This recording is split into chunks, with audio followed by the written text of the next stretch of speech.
सोनिया गांधी और राहुल गांधी के खिलाफ ईडी ने चार्जशीट दाखिल कर दी और इस पर कांग्रेस समेत पूरा इंडी गठबंधन छाती पीट रहा है। लेकिन बंगाल में हिंदुओं के खिलाफ जो हिंसा हुई उस पर इंडी गठबंधन के नेताओं के मुंह में दही जम जाती। बंगाल में वक्फ कानून के खिलाफ विरोध प्रदर्शन के बहाने हिंदुओं को चुन चुन के निशाना बनाया गया। मुर्शिदाबाद में हिंदुओं के गांव जला दिए गए, लेकिन इस पर कोई बात नहीं कर रहा।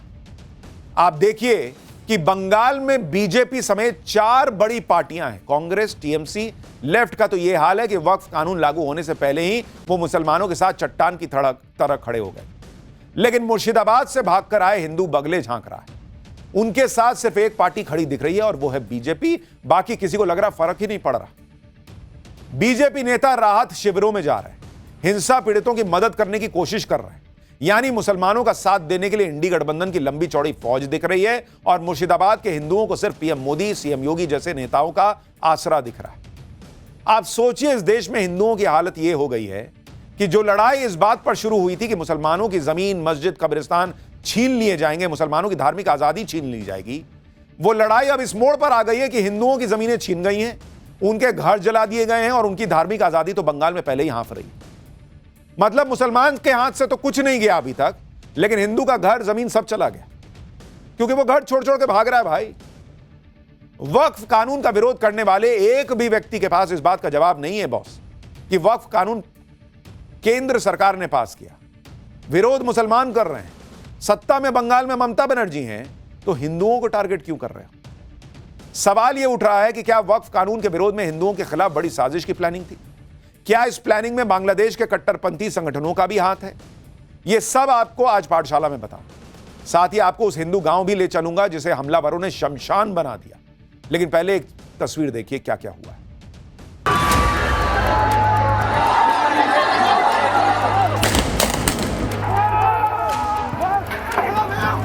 अगर ममता बनर्जी रहेगा ना 5 साल, तो ये पूरा वेस्ट बंगाल बांग्लादेश बना देगा। Bharatiya Janata party anti Muslim, anti इस्लाम है, इसलिए उन्होंने वक्फ के कानून को जबरदस्ती थोपा है।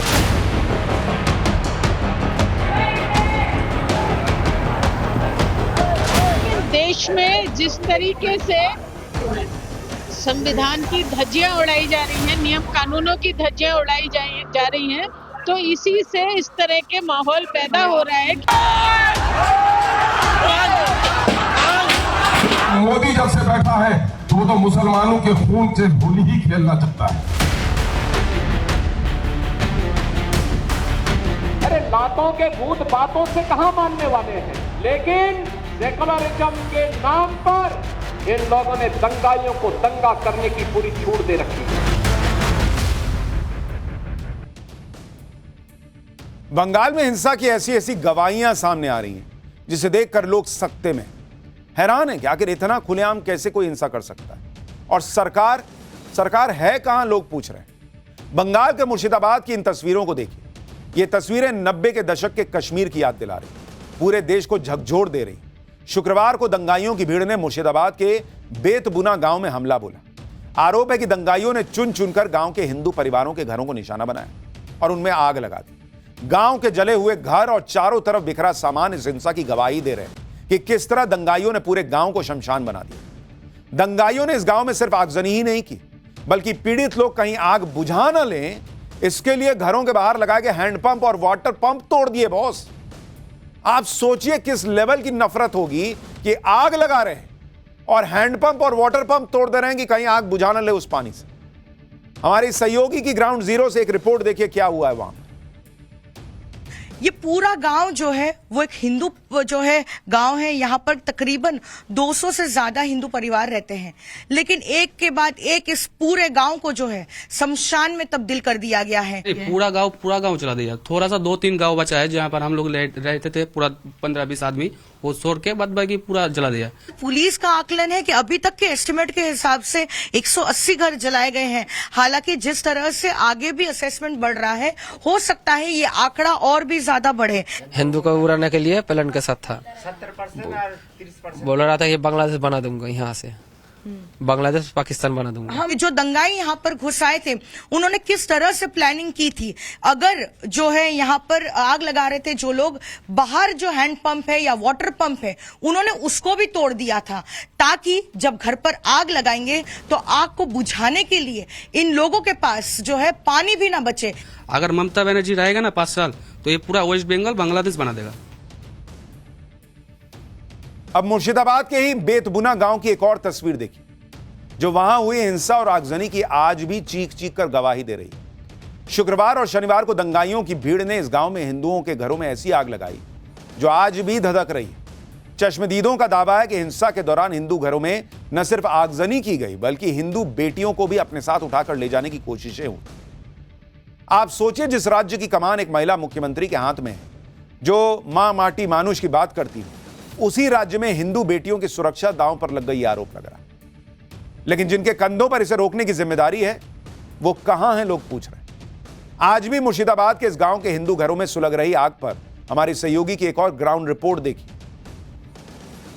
मुर्शिदाबाद के बेतबुना गांव में जहां एक के बाद एक घरों को आग के हवाले कर दिया गया, इस पूरे गांव को जो है खत्म और नष्ट कर दिया गया।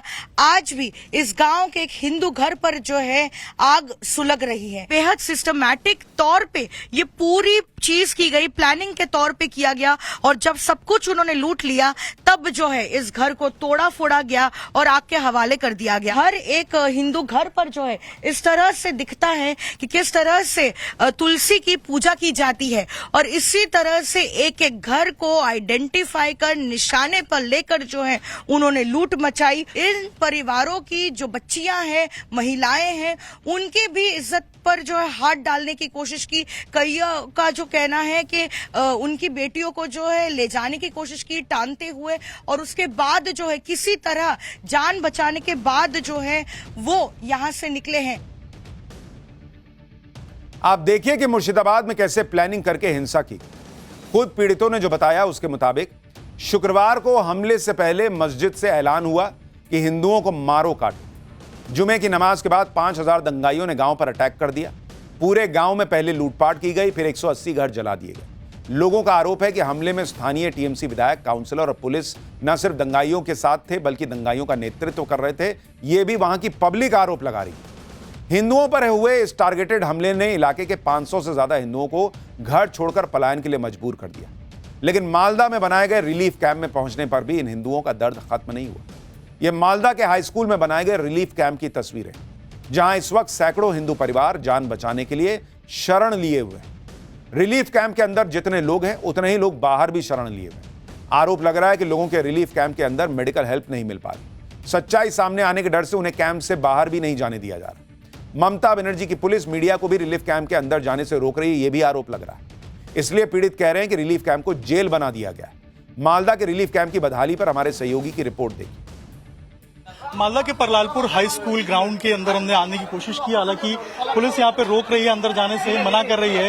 लेकिन देखिए यहाँ एक बार हम बात करेंगे लोगों से। क्या हुआ है, क्या हुआ, क्या हुआ, क्यों इतने परेशान हैं? तो बोला कि वसूल लगेगा, हार्ट का वासुक है, ठीक है। तो अब बोला था, डॉक्टर बोला कि ऑपरेशन करने पड़ेगा, तो ऑपरेशन नहीं किया है।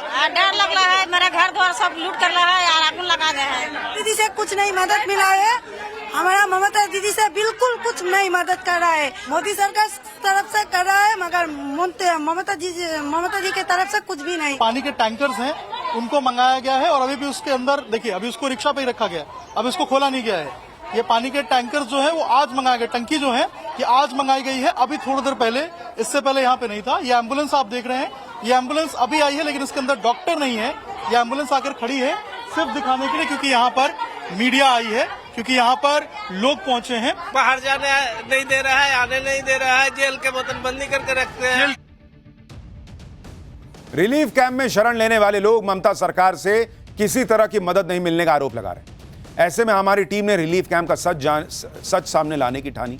किसी तरह हमारी टीम रिलीफ कैंप के अंदर पहुंचने में कामयाब हुई। अंदर पहुंचने पर जो दिखा वो काफी हैरान करने वाला था।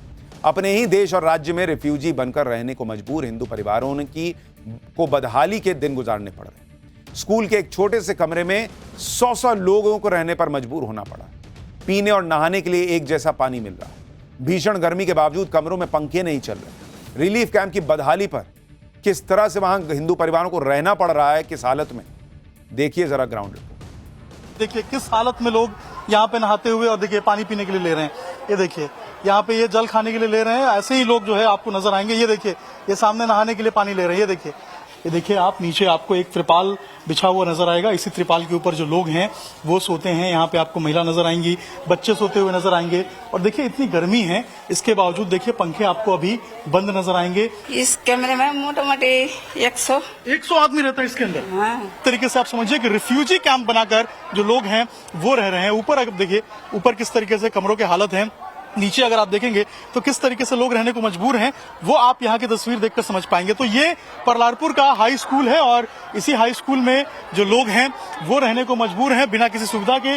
महिला बता रही थी किस तरीके से इनको मारा गया, पीटा गया। और ये एक की कहानी नहीं है, ये कई लोगों की कहानी है।